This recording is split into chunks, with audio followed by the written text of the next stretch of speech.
देख रहे हैं न्यूज इंडिया। ग्राम पंचायत सेड़ी खेड़ी में मौजूद हूँ, धरसीबा ब्लॉक, जिला रायपुर में। और नीतू चंदन जी लगातार यहाँ से काम कई सारे कर चुकी है, जिनका मेरे पास लिस्ट भी है। लगभग 40 से ज्यादा काम हो चुका है, जिसमें सर से पूछूंगा मैं क्या क्या उद्देश्य है आपका इस बार और क्या मुद्दा है इस बार। इस बार का हमारा मुद्दा मेन है कि यहाँ थोड़ा शिक्षा की स्तर को और बढ़ाया जाए।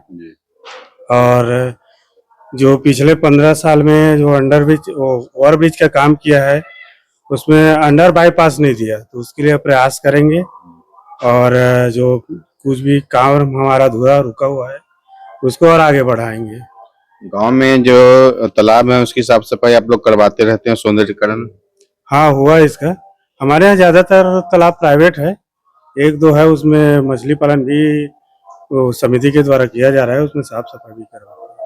गांव के अंतर्गत जो है स्कूल और अस्पताल में काफी काम किया गया कि हाँ, हमारे कार्यकाल में शिक्षा और स्वास्थ्य में ज्यादा ध्यान दिए हैं, ताकि बच्चे कम से कम शिक्षित रहे, स्वस्थ रहे, तो देश के विकास, गांव के विकास में उसका योगदान एक स्वच्छ नागरिक के तहत रहेगा।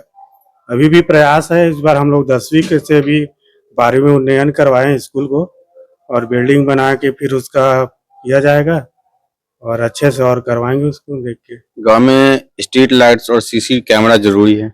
हाँ, सीसी कैमरा का हम लोग प्रस्ताव रखे थे, फिर बोले कि गवर्नमेंट इसके लिए हमको फंड नहीं देगा, तो हम लोग एक बार स्कूल बस में लगवाए थे, वो किसी कारणवश मेरे ख्याल से चोरी हो गया है ना, चोरी हो गया था। रिपोर्ट वगैरह लिखवाए लेकिन पता नहीं चला। तो गांव के अंतर्गत जैसे पशु वगैरह देखता हूँ बहुत सारे पंचायतों में कि गाय को छोड़ देते हैं लोग और घूमती रहती है आवारा पशु की तरह, तो उनके लिए कुछ ना कुछ करना पड़ेगा। इसके लिए ना एक बार मीटिंग भी हुआ था जिला सीओ के पास। हम लोग एक ही मांग रखे थे कि हमारे यहाँ जो पशु है, पशु के रहने की जगह को तो आप आवास बना दिए विधायकों का, तो पशु कहाँ रहेगा। हम यही सवाल किए थे कि हमारे यहाँ 157 एकड़ पशुओं के चारागाह के लिए छोड़ा गया था, जिसको पूर्व सरपंच की सहमति से, मतलब सबकी सहमति से हुआ होगा, जैसा भी रखे थे उसको दे दिया आईएस कॉलोनी विधायकों के लिए। तो जानवर ज्यादातर तो रोड ही में रहेंगे ना, जनसंख्या इतना, परिवार इतना बढ़ रहा है, लोगों को अपने रहने के लिए खुद का जगह नहीं है, तो उन लोग क्या करें, अपने जो पशु है उसको बाहर में छोड़ रहे हैं। तो गौठान भी उतना यहाँ तो है नहीं, गौठान का जमीन ही नहीं दिए तो पास ही नहीं हुआ।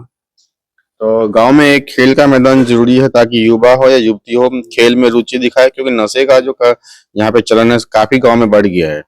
हाँ, नशा हर गांव में है, इसीलिए तो मेरे हिसाब से तो मुख्यमंत्री से इसका पहल करना चाहिए, शराब के नशा को बंद करना चाहिए, ज्यादातर ये सब हो रहा है उसको रोकना चाहिए। और अब तो गली गली में बिक रहा है, ऐसा हो गया। जो नियम निकाला है उसमें ऐसा है कि किसी का पकड़ नहीं सकते, और शासन कहीं न कहीं उसका हाथ भी रहता है, इंडिविजुअल जो भी रहता है ना, अप्रत्यक्ष रूप से।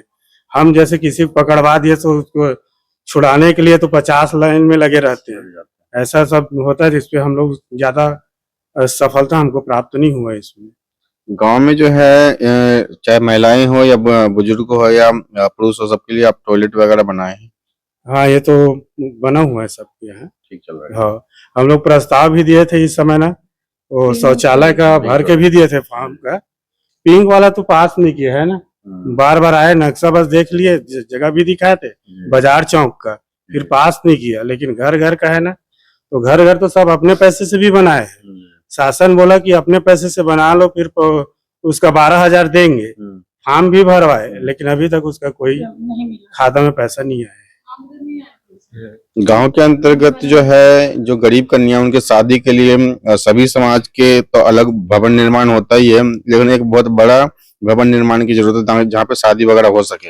हाँ, इसका भी मैं प्रस्ताव दिया था। तत्कालीन उस समय जो टीएस बाबा थे ना, पंचायत मंत्री, वो हमारे यहाँ आए थे रीपा में, उनको एक भवन का दिए थे तकरीबन, तो पास करके बोले थे लेकिन नहीं किए। तो उसका जगह भी हम लोग चयनित कर लिए थे अभी, जो वर्तमान में मंगल भवन, वहाँ पर जहाँ गरीब परिवार लोग शादी कर सके, ऐसा करके, लेकिन उसमें कोई खास ये नहीं करवाया हो। ओपन थिएटर जैसे निर्माण आपने लिखा हुआ है, हम तो इसमें किस तरीके से काम कर सकते हैं? ये डोम में बना हुआ है। जैसे वहाँ जो भी आते हैं ना प्रशिक्षण के लिए, उनके लिए बनाया गया उसको। वहाँ पे ट्रेनिंग मिलता था। ट्रेनिंग मिलता है। तो जैसे वहाँ जो भी चर्चा परिचर्चा करना है जी। वो बैठ के वहाँ पे अपना कर सकते हैं सर। और इस बार जैसे जीतते हैं तो इन्हीं कामों को और आगे बढ़ाया जाएगा। हाँ, इन कामों को बढ़ाया जाएगा। तो इस बार चुनाव चिन्ह क्या मिला, कितने नंबर पे मोहर लगाना है? हम लोगों का है 3 नंबर पे नारियल पेड़ छाप का चुनाव चिन्ह मिला हुआ है। तो 3 नंबर अगर आप लोग मोहर लगाते हैं तो जो विकास किए गए हैं उससे डबल विकास और किए जाएंगे। नीतू चंदन जी यहाँ पे बैठी हुई है, लगातार काम कर रही है, नारियल का पेड़ छाप है। रायपुर से रंजन जसवा की रिपोर्ट।